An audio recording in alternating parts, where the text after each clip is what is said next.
Vande Mataram, dear students. Today we will see the second part of Unit 2 of English subject of Standard 3rd.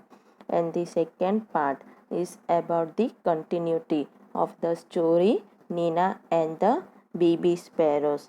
तो बच्चों अपने unit 2 के first part में क्या देखा था? स्टोरी देखी थी ना, Nina and the baby sparrows की। तो स्टोरी में क्या देखा था आपने कि नीना एक लड़की है, वो शादी में जाती है उसकी आंटी के घर। किसके साथ? तो उसके पापा, मम्मी और छोटे भाई के साथ। घर में सभी खुश होते हैं, पर नीना नहीं होती है। नीना को छोड़कर सब खुश होते हैं। फिर उसकी माँ उसको मार्केट ले जाती है नए कपड़े दिलाने के लिए। वो उसकी मम्मी उसको पूछती है कि कौन से कपड़े चाहिए, क्या चाहिए, शूज़ सब दिखाती है मार्केट में। देखो इस पिक्चर में दिखाई दे रहा है, पर नीना को नहीं चाहिए। नीना दुखी है, उसको कुछ भी नहीं चाहिए। उसकी माँ जितना भी पूछती है। फिर उसकी माँ और वो घर पे आते। घर पे आने के बाद उसकी माँ उसको पूछती है कि क्या हुआ तुझे, तू खुश क्यों नहीं है, तूने कुछ क्यों नहीं लिया? फिर नीना बताती है उसकी मम्मी को कि कैसे उसके रूम में एक घोंसला है और उसमें बुक शेल्फ में बेबी स्पैरोस है 2, राइट। तो देखो यहाँ पे दिखाई दे रहा है ना, तो उसको बेबी स्पैरोस की चिंता होती है कि अगर अपने शादी में चले जाएंगे तो फिर स्पैरोस का क्या होगा, इसलिए वो रोती है। और फिर उसकी माँ को बताती है कि कैसे ये छोटे हैं और अभी बड़े होने लगे हैं। फिर उसकी माँ कहती है कि अच्छा, फिर आगे अब देखते हैं क्या होता है। I see said mother. Mother ने कहा अच्छा ऐसा है। If we go the whole place will be locked and how will papa and mama sparrows feed their babies.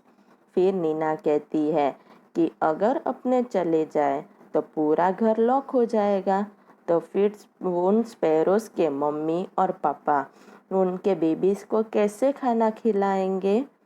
Oh, Nina, cried mother, giving her a big hug. Is that why you don't want to go to the wedding? But that's not problem at all. We will leave the window open. फिर उसकी माँ कहती है कि अच्छा नीना, ऐसे कह के उसको बड़े से हग दे देती है। हग यानी गले लगा लेती है। फिर पूछती है कि इसलिए तुम शादी में नहीं आना चाहती? पर ये तो प्रॉब्लम है ही नहीं। प्रॉब्लम यानी कि मुसीबत या कोई भी तकलीफ़, ये तो तकलीफ़ की बात है ही नहीं। अपने घर की खिड़की खोल के चले जाएंगे। We will leave the window open.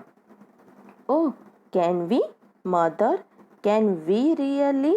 फिर नीना पूछती है अच्छा, क्या आपने ऐसा कर सकते हैं माँ?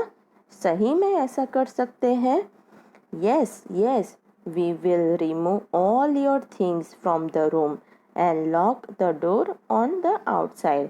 फिर माँ क्या कहती है कि हाँ, अपने रूम से सारी चीज़ें निकाल लेंगे और फिर दरवाजे को बाहर से बंद कर देंगे। यहाँ पे रिमूव यानी निकाल लेना, तो कमरे में से सारी चीज़ें निकालने की बात करते ना, इसलिए रिमूव।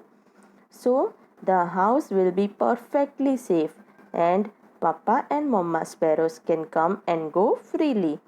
फिर क्या कहते हैं कि इसलिए घर भी अच्छे से सुरक्षित रहेगा और मम्मी पापा स्पैरोस दोनों आ भी सकते हैं और जा भी सकते हैं।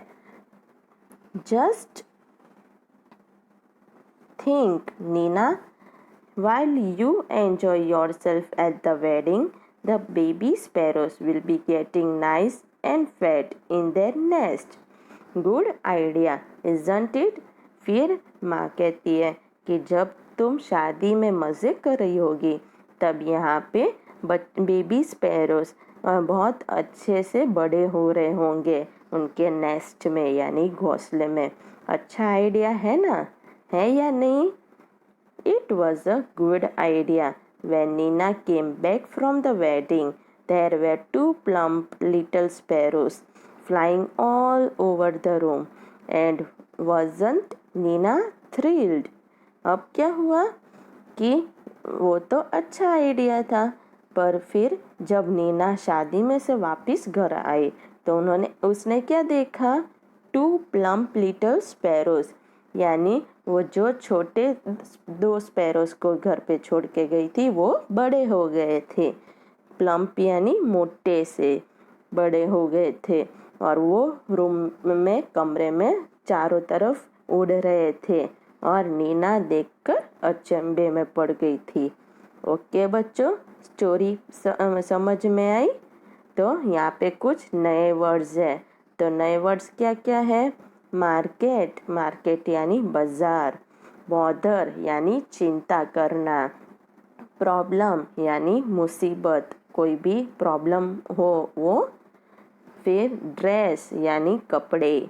अपसेट यानी दुखी होना। रिमूव यानी क्या होता है? निकालना। वेडिंग यानी शादी। लवली यानी प्यारा सा। और प्लम्प यानी मोटे से। तो यहाँ पे देखो, इस पिक्चर में दिखाई दे रहे हैं ना, ये दो लिटिल बेबी स्पैरोस कैसे मोटे और बड़े हो गए, वही उसे प्लम्प कहते हैं। ओके बच्चों, तो समझ में आ गई ना स्टोरी? वंदे मातरम।